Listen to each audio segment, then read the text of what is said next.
Fyodor Dostoevsky isn't just remembered as one of history's greatest novelists.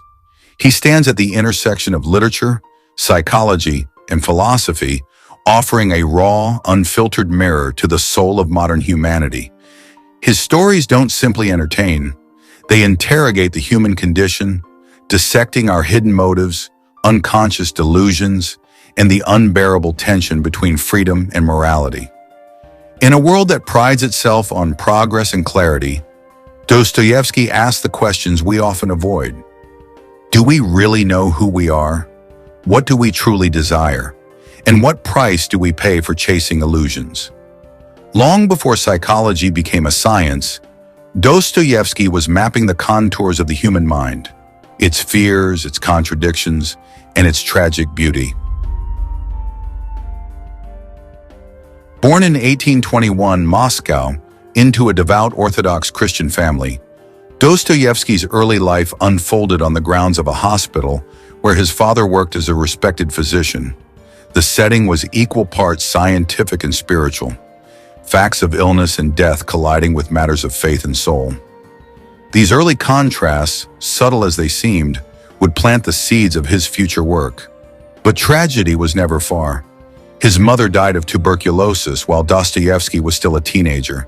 And while he studied engineering away from home, a more ominous loss struck. His father died under mysterious circumstances, rumored to have been murdered by his own serfs in retaliation for years of abuse. Though this claim remains debated, the psychological toll on young Fyodor was indisputable.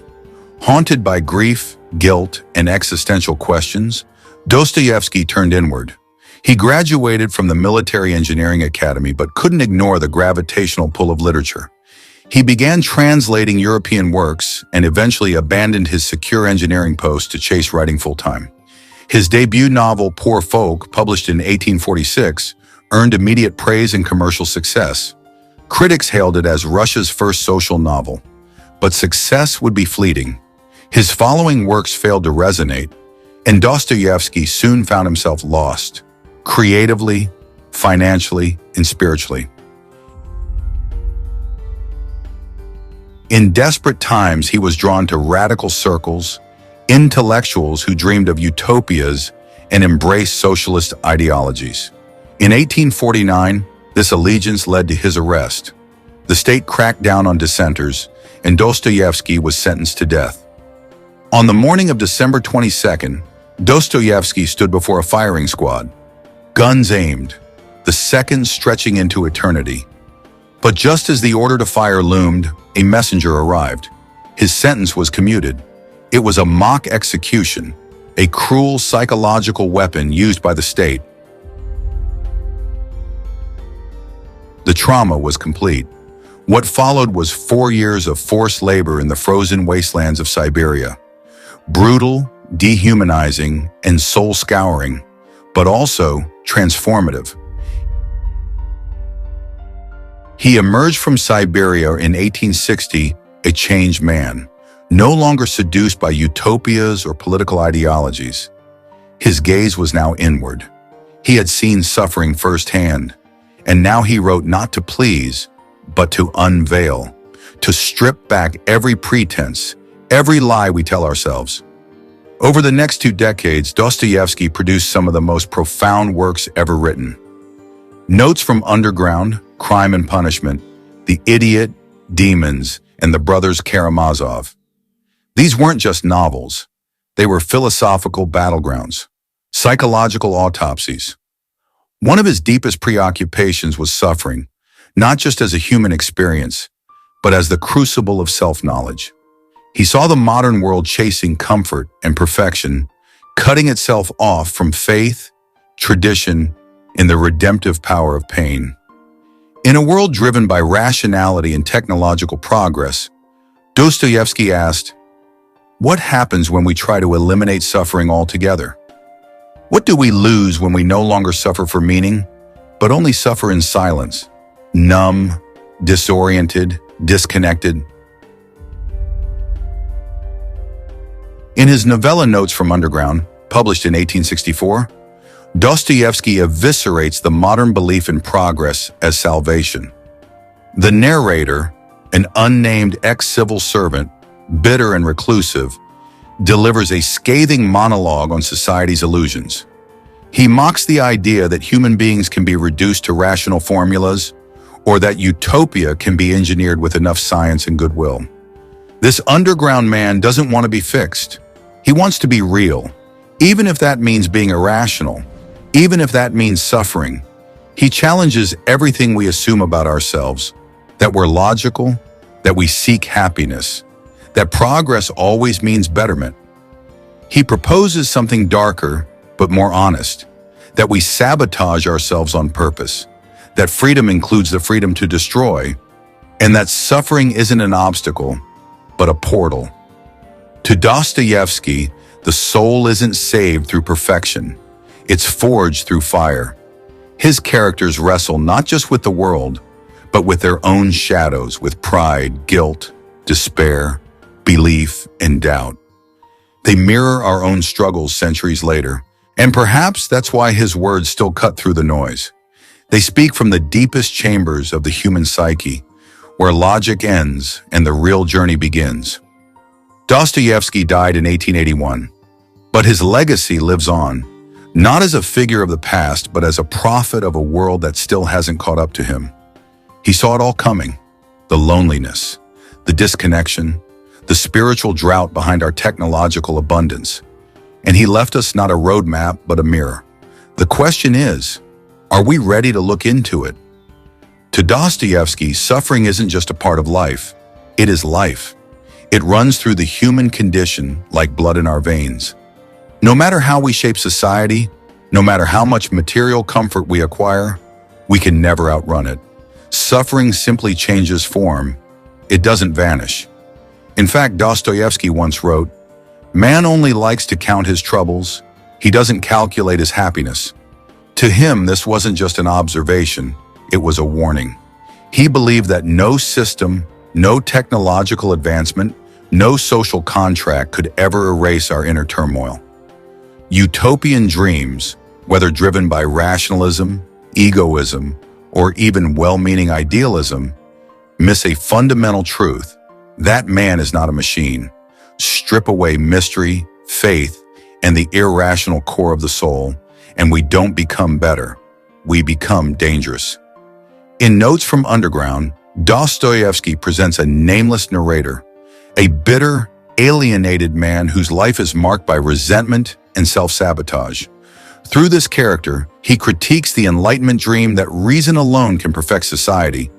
The underground man rages against this, showing how reason, divorced from the heart, from faith and from suffering, produces not happiness, but absurdity. Dostoevsky believed that when humanity tries to solve suffering with logic alone, it doesn't lead to salvation. It leads to new chaos. The bigger the solution, the deeper the shadow it casts. Progress doesn't erase pain, it reshuffles it into new, more sophisticated forms. He once imagined a world where man is given everything: comfort, wealth, even endless cake and companionship. And yet, he warned, we would still find a way to rebel. Why? Because we don't truly want bliss. We want freedom, even the freedom to suffer. We want to know that we're still men, not gears in someone else's machine. And if that means burning paradise to the ground just to prove we're alive, so be it. For Dostoevsky, the real tragedy isn't that we can't create a perfect world. It's that we wouldn't even want one if we could. Deep down, we don't crave peace. We crave meaning. And meaning often comes dressed in suffering's clothes. On the surface, we claim to seek peace, happiness, and equality. But our lives, our choices, and our histories often tell a darker story. We don't understand ourselves as clearly as we like to believe. And even when we do catch a glimpse of who we truly are, we recoil. It's uncomfortable. In Crime and Punishment, Dostoevsky dives deeper into this unsettling reality, that human beings are often blind to themselves, and even when the blinders fall, they struggle to face what's revealed. The novel follows Rodion Raskolnikov, a brilliant but impoverished ex-law student trapped in the narrow alleyways of St. Petersburg. His mother and sister are bending over backwards to support him. His sister even considering marriage to a wealthy man she doesn't love, just to improve Raskolnikov's future. But instead of gratitude, he feels shame and rage. Shaped by a cold, rationalist worldview devoid of faith or higher moral law, Raskolnikov begins to see life as a math problem. And in this grim equation, an old, greedy pawnbroker, cruel and exploitative, adds up to a net negative.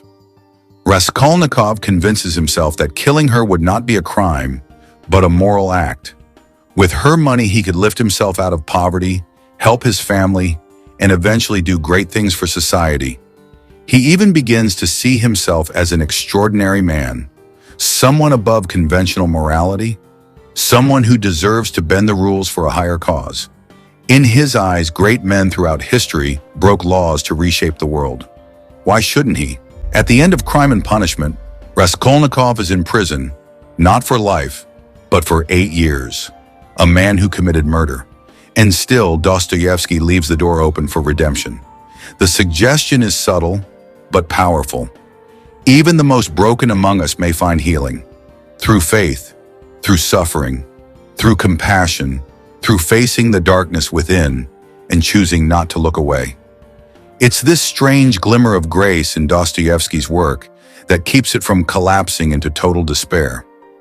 Like in The Idiot, published in 1869, where Prince Mishkin, a character drawn in part from Dostoevsky's own experiences, recounts the story of a man sentenced to death. A man who had just 5 minutes left to live. Dostoevsky doesn't just expose how Raskolnikov is deeply mistaken about who he is. He also invites us to feel for him, a man who commits murder in cold blood. And yet, we understand him, maybe even pity him, because Raskolnikov isn't a monster. He's not pure evil. He's a confused, fractured soul, trapped in a war between what he thinks he is and what he actually feels. And in that, he's more familiar than we'd like to admit. Like in The Idiot, published in 1869, where Prince Mishkin, a character drawn in part from Dostoevsky's own experiences, recounts the story of a man sentenced to death. A man who had just 5 minutes left to live. The man, moments from death, described how those final 5 minutes stretched into an eternity. A strange, painful richness. He carefully divided the time, 2 minutes to say goodbye to his fellow prisoners, 2 minutes to reflect on his own life, and the last minute to simply see the world one final time. He was only 27, strong, healthy, and yet standing on the edge of nothingness. In that bizarre farewell, he even remembered asking a trivial question, something completely irrelevant, and being genuinely curious about the answer. It was absurd, but it was also real. It was human. When he turned inward for those final thoughts, he tried to grasp it all, how he could be alive right now, breathing, thinking, and in just a few minutes, be no more. Gone, replaced by what? Who? Where? He didn't know, and the not knowing devoured him. He looked at the golden dome of a nearby church, gleaming in the sunlight. It captivated him. He felt he might dissolve into that brightness, become one with it, when the moment came. But that unknown fate wasn't just terrifying. It was disgusting, alien, unbearable. And still, what haunted him most wasn't death, but the question, what if I survive? What if life is given back to me? The very idea burned through him. The infinite possibility of life suddenly became too much to bear.